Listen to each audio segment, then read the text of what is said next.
chat, and it's a link to a post-event survey, just 3 questions, not take you under 3 minutes to do. But we really would like to have your feedback and hear your thoughts on this presentation and future ones we might hold as well. So without further ado, I'd like to hand the webinar over to Dean Miller, LACF's Executive Director, and he will take it from here. Sounds great. Thank you, Laurel. Much appreciated. Thank you, everybody, for being here for your lunch hour. I like to pretend that this is a brown bag luncheon, except I didn't bring a brown bag lunch for myself. That would have been a little hard to eat and talk at the same time. But I hope you get to enjoy your lunch and listen to us talk. Whoops.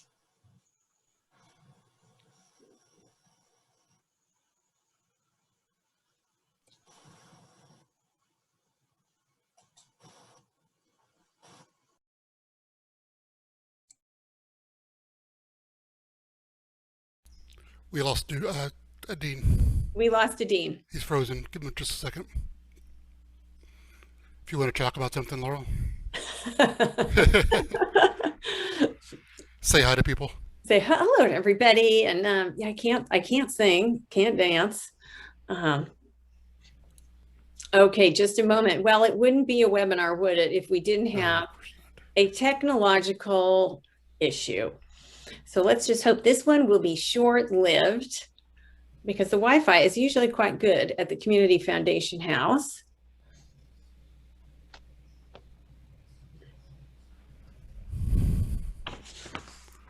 Hank, are you in touch with the dean so he knows the situation?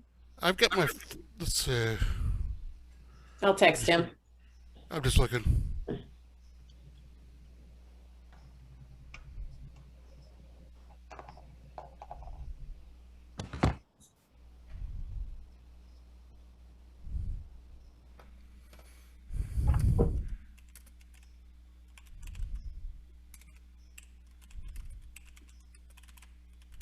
Okay, so let's see if that works.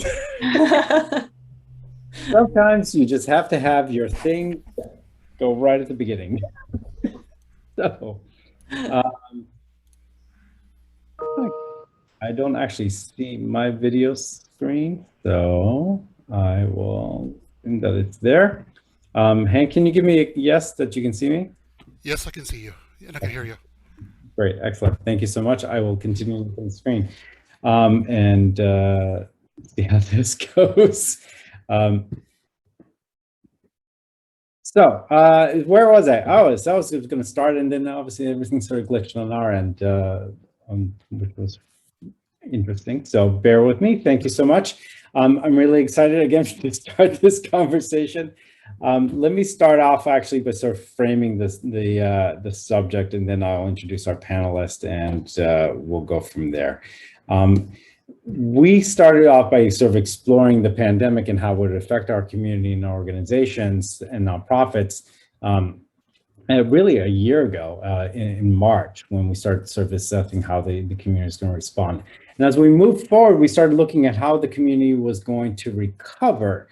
And we started hearing about different kinds of recovery curves, whether there were going to be a V-shaped recovery curve where you had some optimism and downturn and bounce back and so on, or U-shape, which is actually kind of easy to imagine, where you start off really top and then you go bottom out and you come back out, or W, like literally start off on the top, hit bottom, go back up, hit bottom again, go back up, or an L-shape where you never really recovered. It was an extended downturn. What became really more present to us and what became more apparent that we would actually experience is something known as a K-shaped recovery. And this is what we actually started focusing on, because in a K-shaped recovery, what you're seeing is a divergence. The economy overall improves, but the parts of the economy that are improving are not necessarily uniform for everybody. You actually end up seeing inequity accelerating due to the pandemic. And then you see the recovery affecting 2 different ways. You see an uptick in one arm, and then you see a downtick in the other arm. So for instance, Hank, if you wouldn't mind populating, we will see an uptick in stakeholders, homeowners who see home values skyrocketing, frankly, men, college grads, prime borrowers, and so on. And you would see a different segment not recovering as well: the renter community, hospitality, retail, women, non-college graduates, service sectors, and subprime borrowers. And this kind of recovery, where you see a schism in the community, is one that we started to become concerned about. Now, interesting enough, we saw this also shared in a commentary that Catherine posted through her blog. And so we felt that this should be an important conversation for us to cover and dive deeper into. Why should we care about a K-shaped recovery? And what does it really mean? I think fundamentally what we're talking about here is that members of our communities that faced really hard and difficult circumstances before the pandemic, that those situations haven't disappeared for them. Many of them are still on a knife's edge where one slip, whether it's a missed payment or a temporary loss of employment, could really rip away what is a balanced life or their situation. And the stress and the anxiety that comes with living in the Bay Area hasn't diminished. It's still fairly strong. We still have issues around affordable housing stock. We still have issues around whether people can afford to own or to rent. There is still obviously housing that's in short supply. And then as the economy rebounds and the commute times start to increase again, we still have the same issues that we had before the pandemic, with people sort of being forced further and further out in order to be employed in this area. So we thought that this conversation would be important to dive into, because the situations that our community members were facing in some sense is even worse than prior to the pandemic. And I'm just delighted that we have such a fantastic panel to dive into this subject with us. Hank, next slide, if you don't mind. I sent them an email to begin with, and I said, "You're my dream team. I hope you can all say yes." And I was just delighted that they all could actually say yes.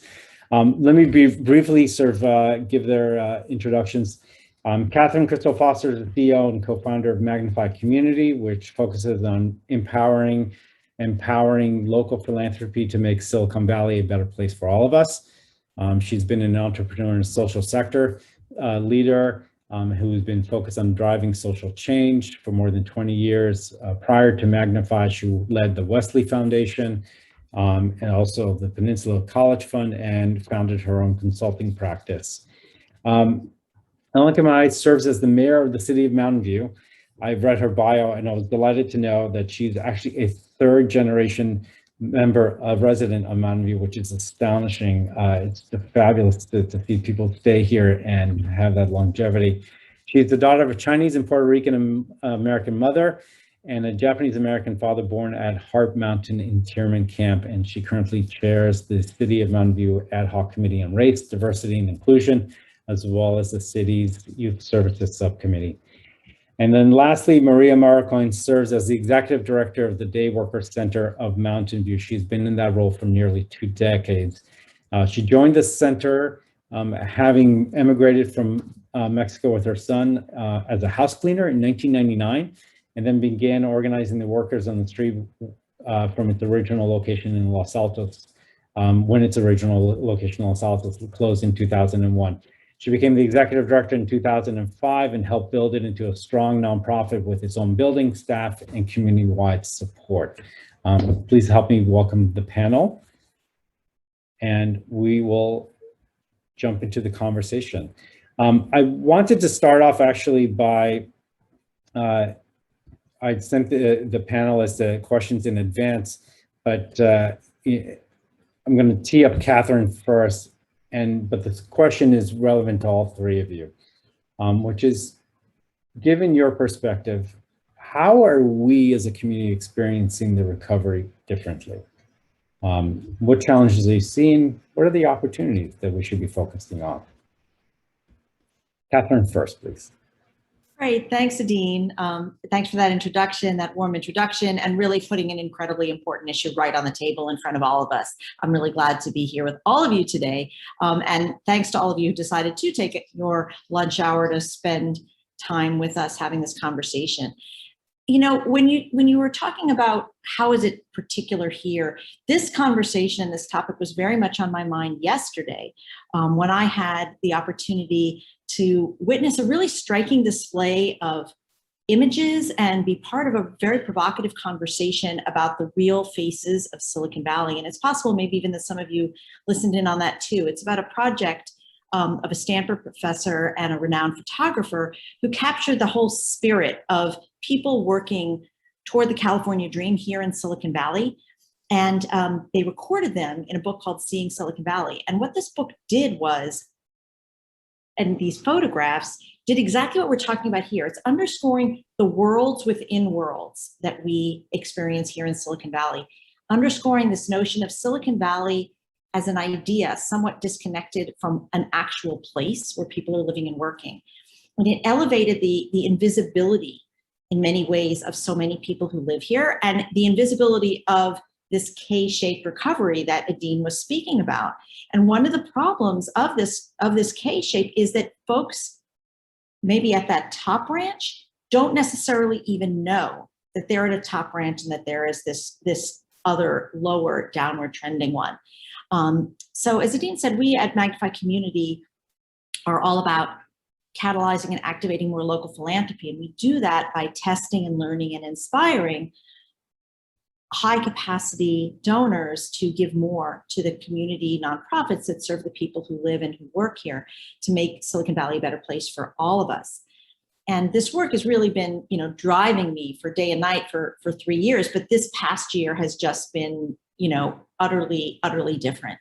And I don't want to, you know, steal any thunder from Maria, who I know is going to be giving us much more of an on-the-ground view and perspective on what's happening in the lives of the working people who are really being challenged in order to hold on to their lives and their livelihoods here. But a couple of things that I'd like to underscore now to kind of ground us in where we are, give us a couple of reference points, are in Santa Clara County right now, there's 28,000 renter households who are behind on their rent. And the low income ones of those folks who are behind on their rent, they owe $58 million in back rent right now. And there's an eviction moratorium that ends next month. And the implications for those folks could be devastating. Our local nonprofits are going to play, I hope and I expect, a very key role in offering a safety net for those folks, advocating for policy change, you know, providing legal assistance, some cash relief, helping folks take advantage of what's already in place. And I also want to underscore a thing that I know is present for many people, which is hunger in our midst. So Second Harvest of Silicon Valley, our large food bank, provides food to many of the organizations that operate in Mountain View and Los Altos. They are now serving still 500,000 people every month, which is double what it was before the start of the pandemic. The overwhelming majority of those people are essential workers, and more than 70% of them have said that someone in their household has lost a job or has had their hours reduced. So as we're seeing this recovery, as we're seeing people returning to work, let's remember that recovery is right now just not affecting everyone. We have an incredible situation of vaccine inequity, COVID disparities. You know, Latinos are 25% of our population in Santa Clara County, but 50% of the COVID cases. Again, nonprofits funded significantly by philanthropy are playing a really outsized role in ameliorating some of that inequity. But let's look at that other leg, that other arm of the K, that one that's going up, because in many respects, the folks who we are looking at working with most closely are the people who have been benefiting in other ways as this recovery is moving forward.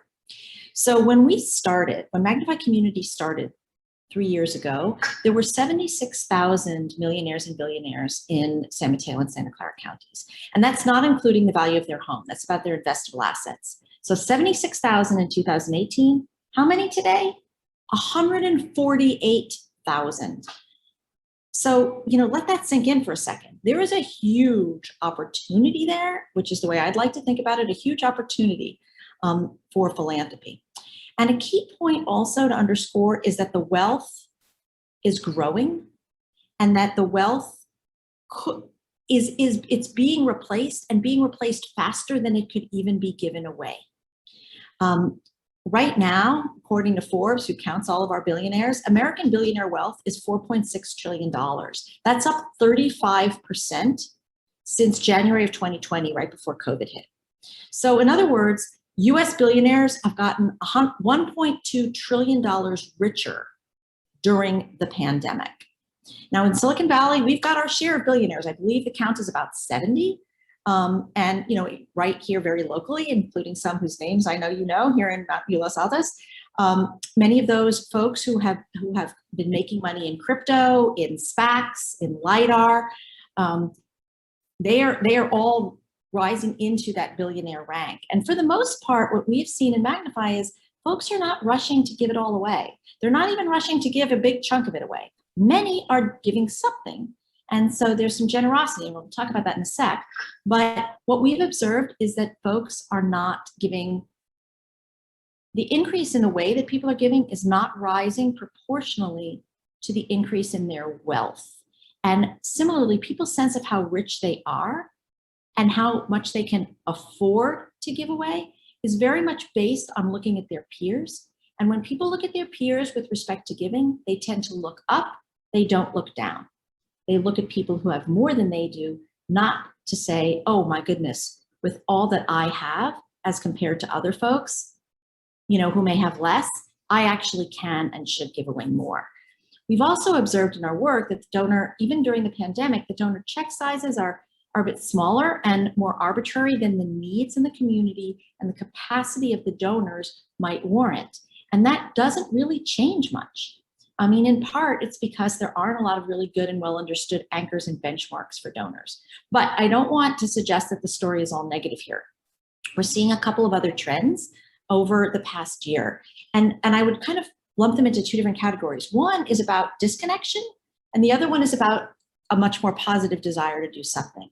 So in terms of the disconnection, what we've observed, and I'm sure this jives with many of your experiences, donors quite literally went elsewhere, and they went to a certain extent into hibernation. So maybe they were in Martis Camp, up in Tahoe, maybe they were in Aspen, maybe they were in Hawaii. Donors went other places.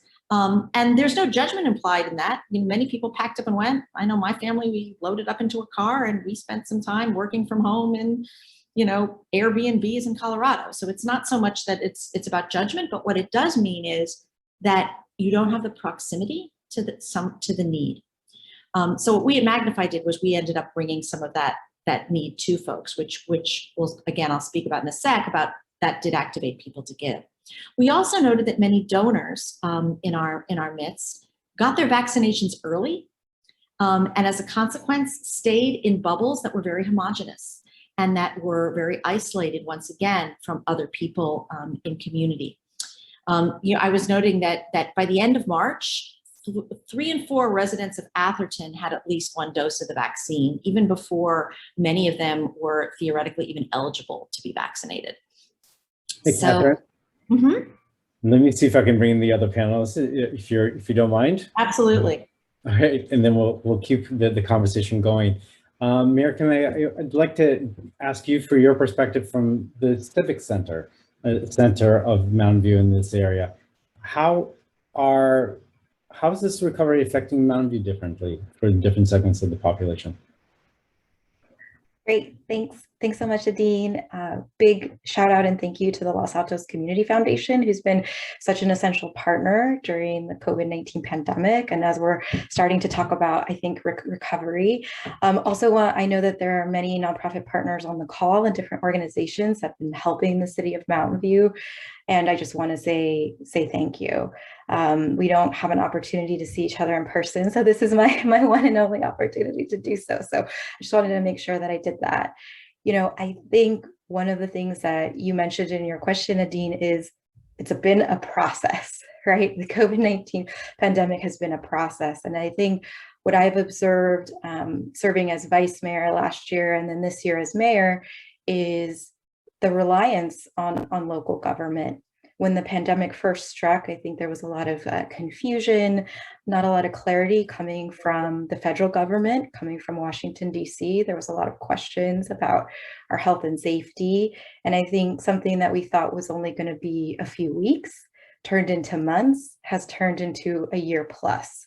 And so government has really had to step up and take a role, not only in the communication about our safety and health guidelines, but also how we can support our community. And when we're talking about supporting our community, it's our nonprofits, it's our small businesses, it's our residents. One of the things I think Catherine mentioned in her comments is how the pandemic has, I would say, exacerbated the inequities that were already existing within Silicon Valley. And so that's one of the things I've noticed in the pandemic, the communities of color, which are being affected by the most pressing kind of public policy issues, continue to feel the effects. But what I will say is the collaboration that I've seen with Santa Clara County in the state of California has been unlike anything I've ever seen. The 15 cities within Santa Clara County realized that they needed to kind of band together and tackle the issues as they were coming forward.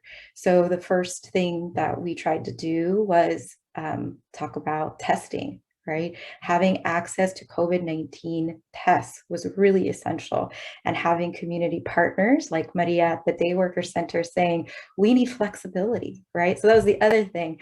In the recovery process is making sure that government is flexible to the needs of those that they're trying to serve, particularly those on the front lines, right?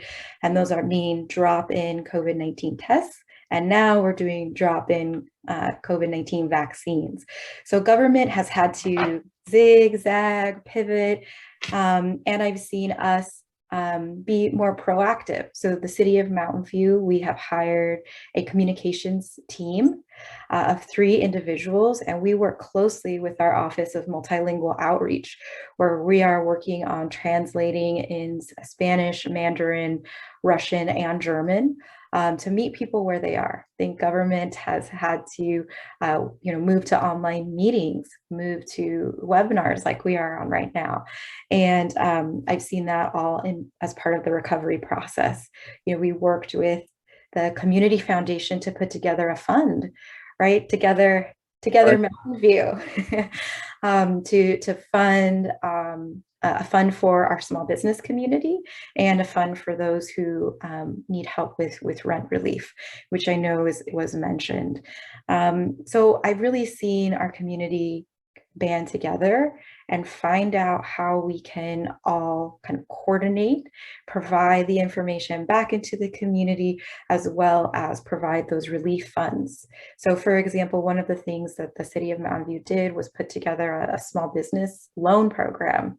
Well, as soon as we did that, we heard it should be a grant program because no one's looking for another loan. People are looking for actual relief. So we've been able to pivot and do that. So we've seen 2 rounds of PPE funding, and now we've had 2 rounds of small business grants. So that's just some of the things we've been working on. But I think it has been and continues to be an evolution. However, with the vaccines and vaccinations going to those 12 years and older, I think it's just about continuing to have access so that when we have our June 15th reopening date, which is coming up very soon, we are all prepared and ready, right? And I think that's going to be part of our conversation this afternoon too. So. Indeed. Thank you so much, Mayor. Let me turn to Maria, who we've gotten to know each other, honestly, through a pandemic.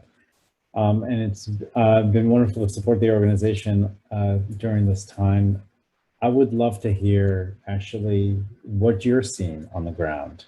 How are the communities that you support seeing this recovery in different ways than perhaps people that would be normally celebrating the reopening of our restaurants and so on? We'll get you unmuted if you know what.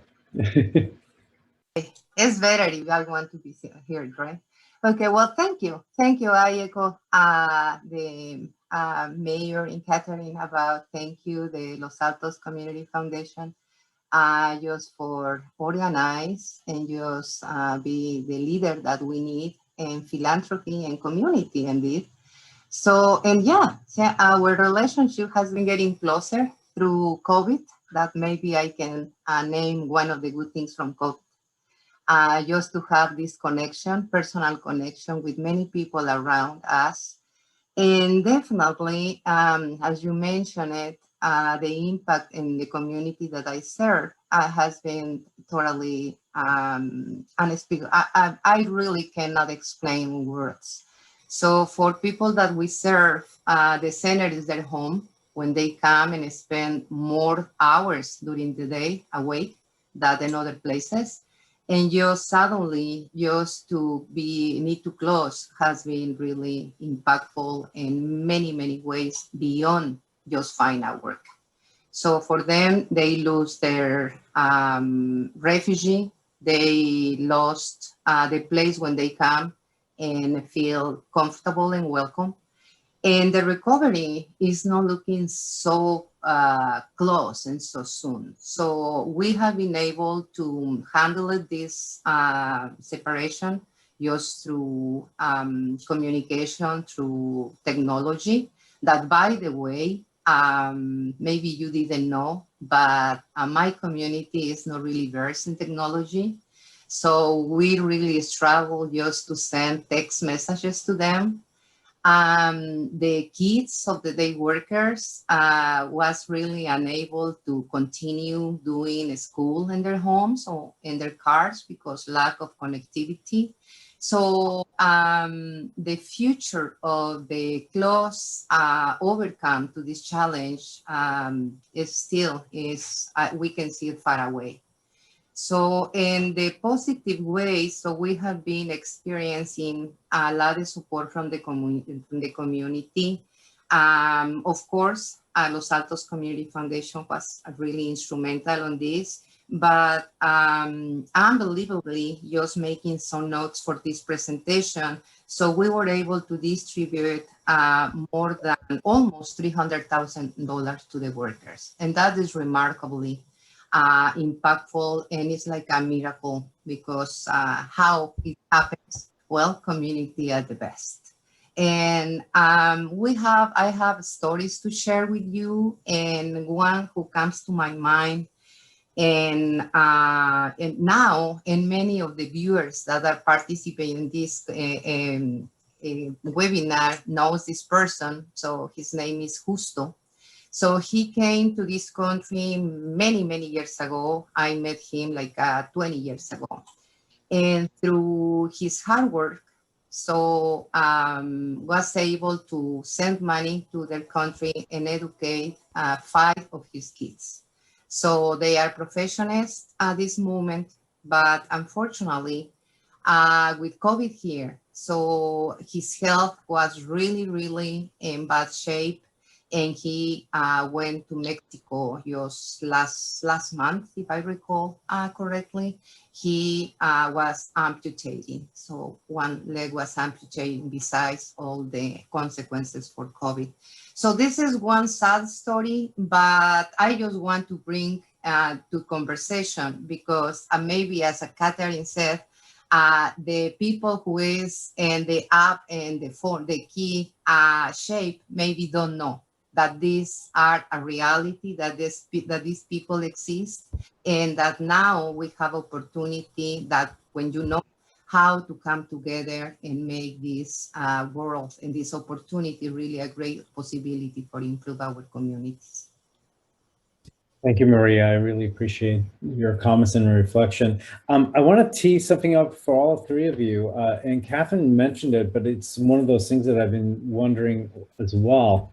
She mentioned 28,000 people, if I got the number right, that in some sense would be at housing risk. If you can let me know if I got that wrong or not. But we got a moratorium, if I recall, that's being lifted next month. What should we expect? I mean, are we expecting a ticking time bomb that's actually going to go off where we will have just this influx of people that are no longer able to meet rent demands and will find themselves without housing? Or are we going to just be able to navigate this very elegantly? I mean, I know there's resources coming to people, financial resources, but is it enough? And I'd love you, whoever wants to jump in, just please. I can take it because I don't think it's going to be enough. Definitely. So I want to thank again the support from the community. But yeah, this is going to be very dramatic results. And I really want to get the optimism from our mayor just to say we are ready. But that is going to be very difficult to handle, displacement and just people without housing. So here, close to the Day Worker Center, for maybe some of you that doesn't know where it's located, and we are in the back of the Renxor Park. Crisanto is one of the streets that takes you to Renxor, and it's plenty, both sides of people living in their cars. So because they have no other opportunity. So maybe, and honestly, believe me, people is considering just to live on the street and just get some vehicles in order to live there because they need to be here because many other reasons. So jobs are here, but yeah, definitely, we need to really think and get ready for legal support from people. So it needs to be challenged, all this eviction in case that happens sooner than later. You know, and I'll jump in with a couple of other points too, Maria. I mean, I think that this is going to be tough. There's a new plan kind of announced this morning. I was seeing in the paper that there's going to be some ways for, you know, some additional distribution of funds locally. But I think that what we are going to see is what we are going to see is what we have been seeing, which is that there are going to be, number one, a number of people slipping through the cracks. Number two, we are going to be intensely reliant on our nonprofit sector to fill in the gaps that markets and governments are not filling. That is what nonprofits and philanthropy do. And so, you know, Destination Home, which I know is probably familiar to a number of you, a big collective impact effort in Santa Clara County that's all about preventing homelessness. They distributed, I believe it's $35 million in cash assistance. A lot of it is going toward rent relief. But what is also incredibly important is the advocacy around, you know, ongoing protections, making sure that there are legal organizations that are in place to represent tenants and to let tenants know what their rights are. Because the one thing is people, despite an eviction moratorium, there are still people being evicted. And there's folks who, you know, in particular, people who are undocumented very frequently are taken advantage of in this, you know, in this whole system with, you know, various threats. But to you know, just the short answer is yes, there is going to be a problem. Yes, there are things that we can do about it. Mayor? So, you know, I guess I'll try to answer it in a few different ways, which is one, the city of Mountain View has been working on this issue since before the COVID-19 pandemic. So these are conversations that Maria and I have been having all 3 years that I've been on council and the 7 years I served on the planning commission. So these conversations, so I would say that's maybe the silver lining is the city has been in these discussions with our nonprofit partners from, you know, with Destination Home since before the pandemic. So the city, we have strategic goals, and one of them is being a community for all, and we've prioritized displacement policy for our unstably housed individuals that we've been working on, and continue to. So I would say that's the first thing. The second is during the pandemic, the city and through the help of Los Altos Community Foundation has been able to redistribute over $5 million into our most vulnerable community members. And so that not only is in rental relief, but it's also been in food assistance. It has been in providing wireless connection. So we have about 8 safe parking lots within the city of Mountain View, where we have over 120 residents living in their vehicles or recreational vehicle or something of the sort. I have been working during the pandemic to make sure that they have access to internet and connectivity. We have the largest safe parking program in all of Santa Clara County, even eclipsing Santa Clara County. And we are continuing to work on, lease agreements with our different partners to make sure that that continues. And just a few weeks ago, we opened Project Home Key, which was a collaboration with the state of California for over 100 homeless and unstably housed individuals to live in modular supportive housing with the city. So I think that there's some things we've been working on, but we've heard the need is very great. So it's kind of continuing to build off those existing programs.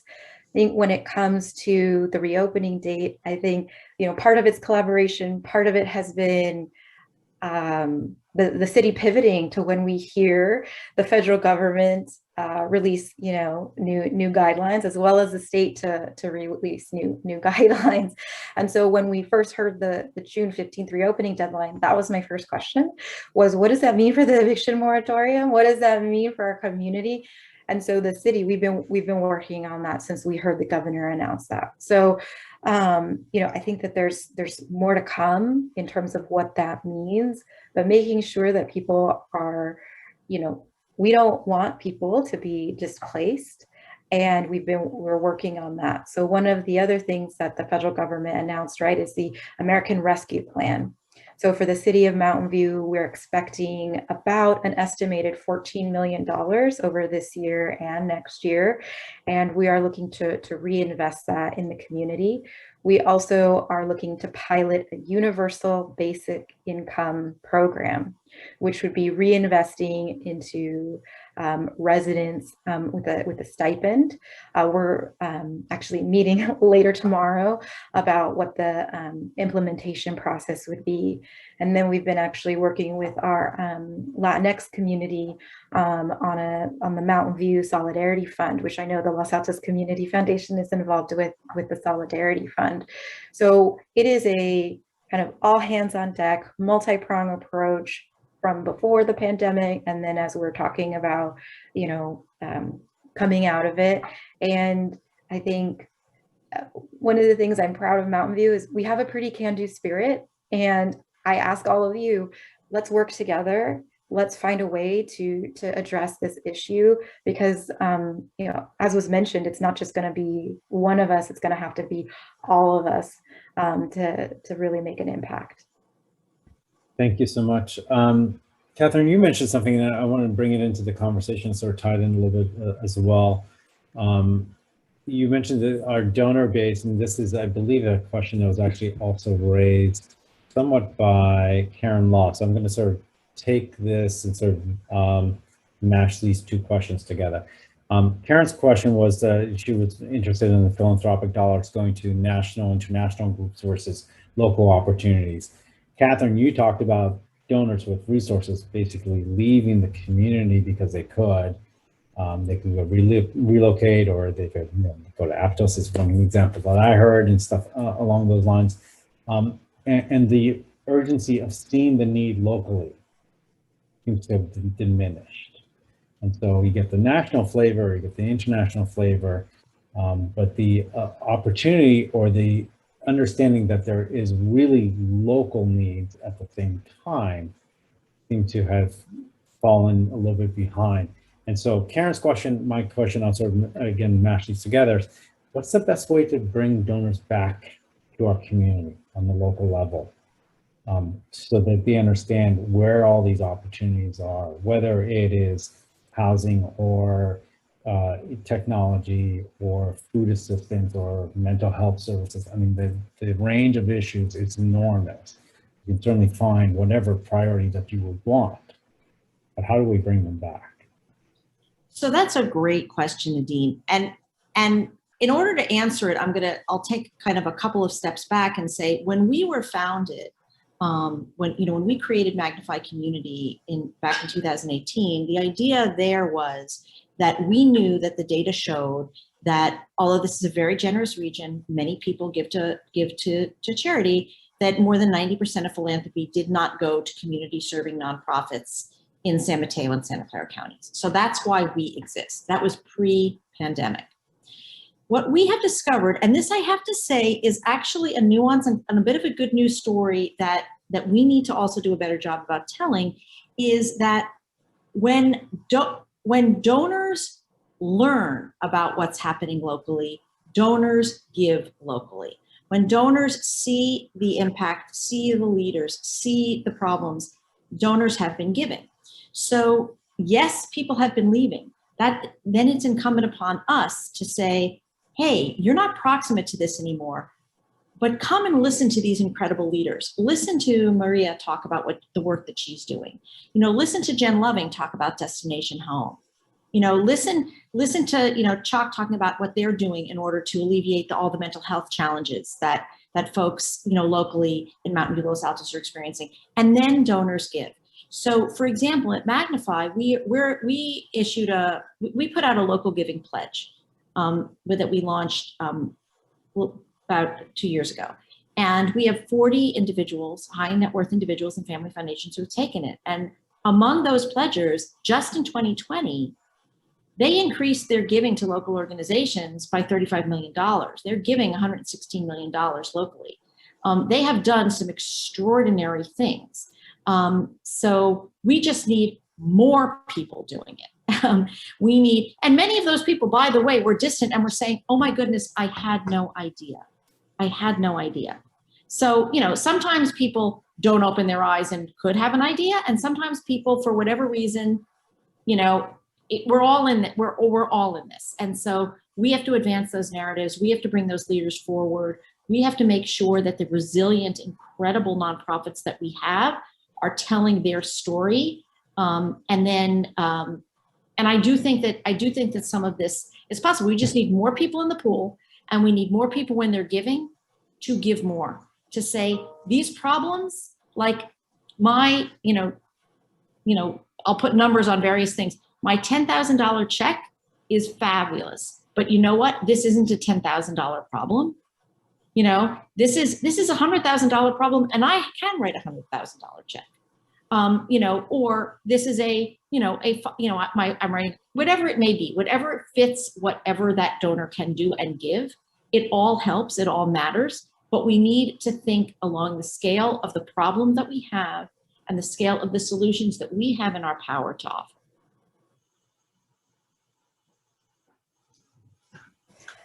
Sorry, muted myself.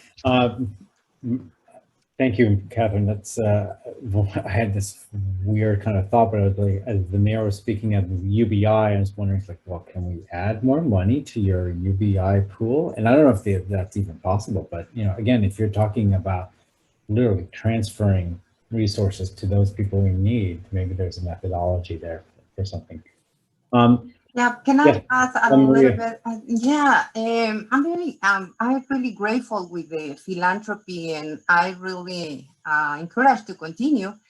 But my view here is could be great if we think a little more in investment in the community. So trying to just change the status quo.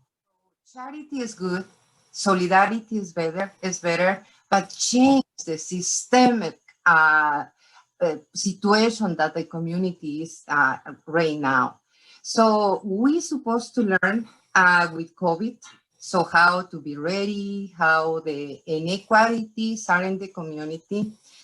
And unfortunately, if still something else happened, another tragedy, another pandemic, the most vulnerable people is going to be the same.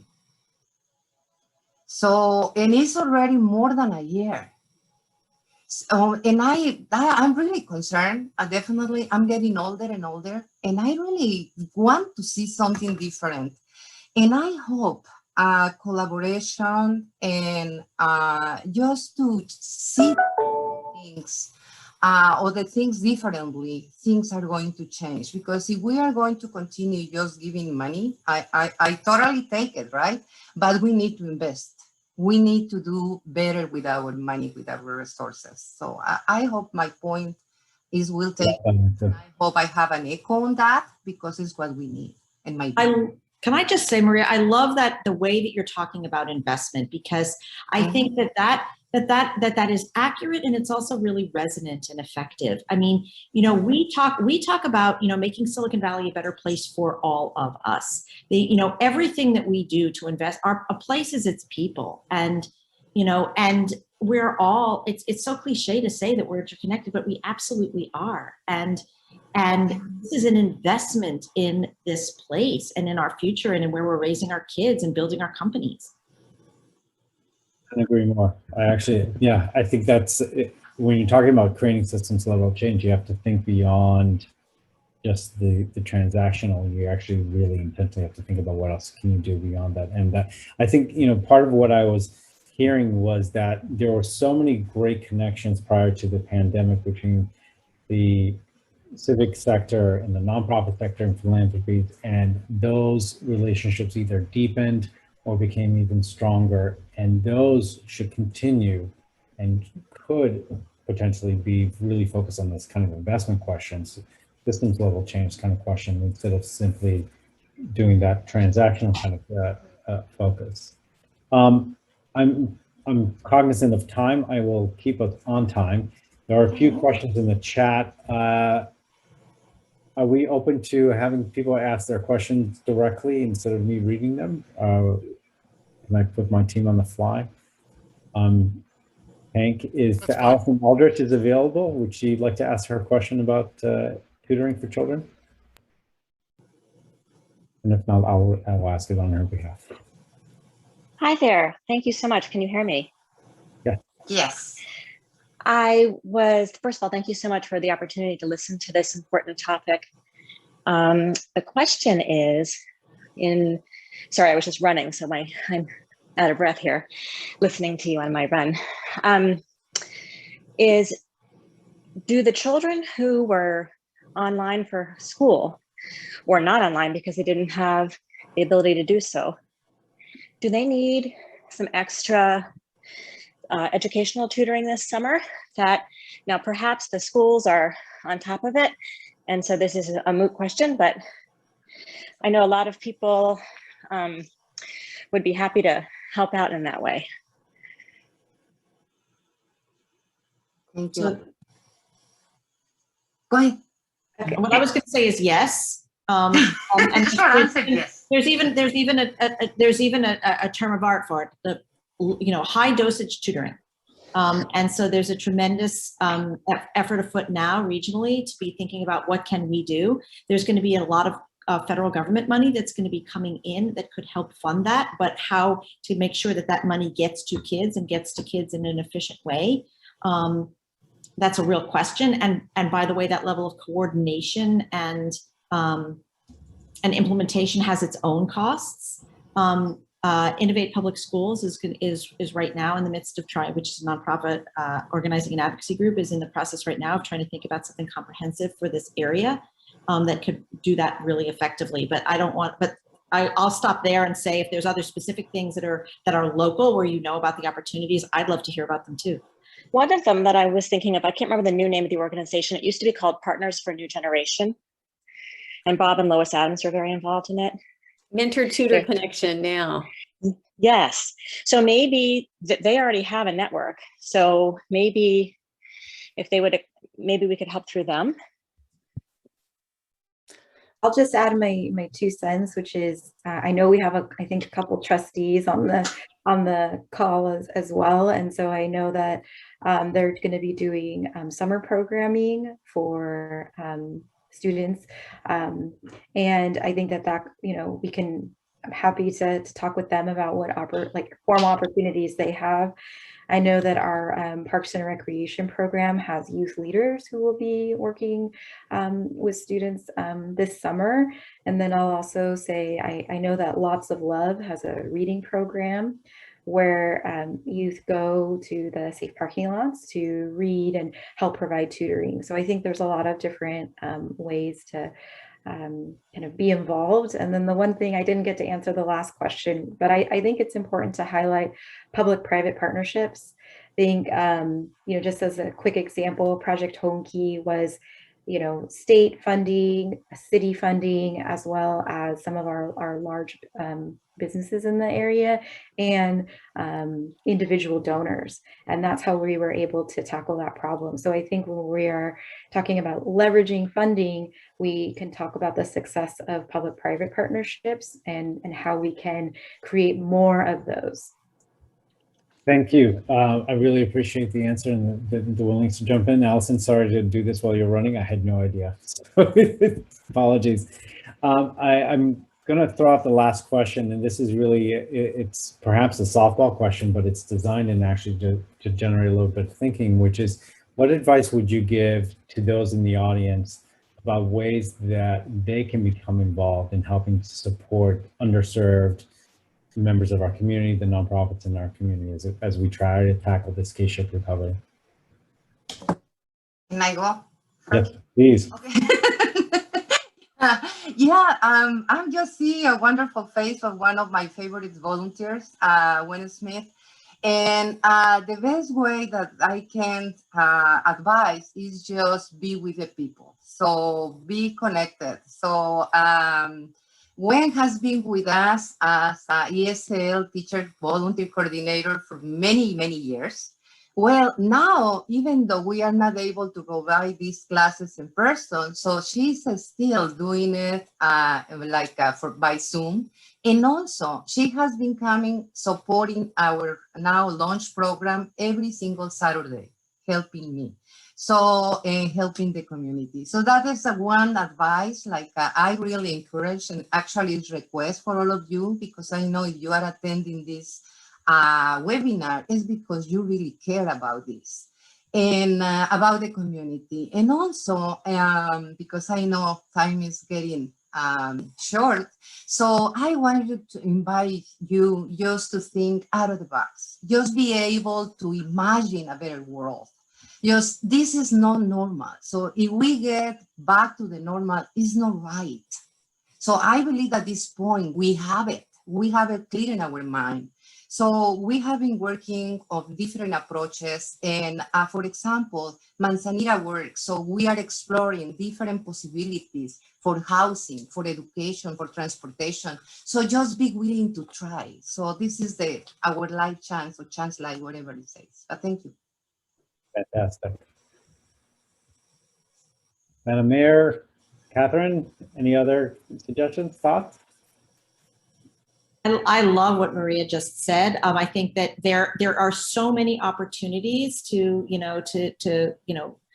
crib a phrase, to get proximate, to hear what's happening in community. So many nonprofit organizations are now doing different kinds of virtual site visits and virtual opportunities, taking a look at the organizations that the Los Altos Community Foundation has given to, looking at those, reading the newsletter. We bring voices to from the community to folks who are donors who want to make a difference, through our newsletter and our blogs on a regular basis. I think giving and engaging and just listening, asking people who are nonprofit leaders, what do you need? What do you need? What do the people who you work with need? What do I not know that I need to know? And just be open to that, and be open to, relationship, and liberate yourself from that notion of kind of transaction, and say you can be part of something else. Last thing I would say, this isn't directly answering your question, but I'd be remiss if I didn't mention it, is to think about where are the gaps too, that in things that are important to this community that are not immediately being filled, where it's meaningful to this place. Arts and environment are two of those things that I would also call out, not basic human needs things, but really fundamental to the way our community functions. And think about, what do the organizations that do that work, what do they need right now? And to think about that, and being part of it is so satisfying. Fantastic, thank you. Madam Mayor, closing comments? 30 seconds or less. Okay, I'm on the time here. So I would just, my advice would be, I think we all can make a difference. I would say today we talked a lot about financial resources, but there's also the resource of time, your energy. There's so many volunteering opportunities. And to get involved and to meet. There's something that will meet you where you are. So if it's, just volunteering at Hope's Corner to provide food, or whether it's, provide ESL at the Day Worker Center, I think there's something we can all do to contribute to, recover from the pandemic, but also to make a difference in our community. And all of us would be very happy, I think, to share resources. And so look forward to the partnership. Fantastic. Thank you all. I really appreciate it. It's 1 o'clock exactly. I will be, I'll bring us to a close. Thank you for being a part of this conversation. I will remind everybody that we do have this little survey right afterwards, and we are encouraging you to participate in the survey, because we will draw 2 people's names, and then you actually will have the opportunity to make a grant to a local nonprofit. So the link is in the chat. We will be taking notes and then circulating a post after this with some summary thoughts as well, and try to capture the wonderful links that people were putting into the chat into this. And I will close with a very, very quick sort of somber recognition that today is the 1-year anniversary of George Floyd's death, which I think for us was a just pivotal moment in this year. So I do want everyone to be able to reflect on that as well. Thank you for all your time, for your energy, for your work in the community. I hope to see you in person or on a Zoom call soon. We'll keep the chat open, but for now, we are bringing this to a close. This will be open for another 10 minutes if people want to linger. Thanks so much. I just put the link to the survey in, and I goofed it up the first time. So I think you can see my notes, but please use the second link. Thanks, Laurel. And we'll also be sending the link out in an email afterward. There was also a request for a recording, and I assume we're going to send that out to all the participants. Yeah, we'll make that available too. Yeah, that should be ready probably in a couple of days at the most. And that'll be included. This is You all great. are inspiring me. I'm going to also ask, Mayor Ellen a question, which is, how do we find out more about the UBI pilot? That's exciting. More coming soon. I think at tonight's city council meeting, we'll be discussing a little bit of the parameters and participating. There's the mayors for a guaranteed income that's happening nationwide. And so that was an effort led by former Mayor Michael Tubbs. So there's more to come as we approach our last couple meetings into June before the summer recess. So happy to keep you up to date. Yeah, please do. Pretty wild thought, but it's great. I think it's really exciting. Just check it out, see how it plays out. Like we talked about, we have to try everything, right? That's exactly right. And so this is one of the creative ways. And I think, I'm not sure all of you know, so Governor Newsom talked about how there could be a state match, so that the state would be putting $35 million into a UBI program. And so participating cities could try to do a match as we roll out. So we're really excited and hopeful that we can participate in that to, like we talked about, double the impact to the community.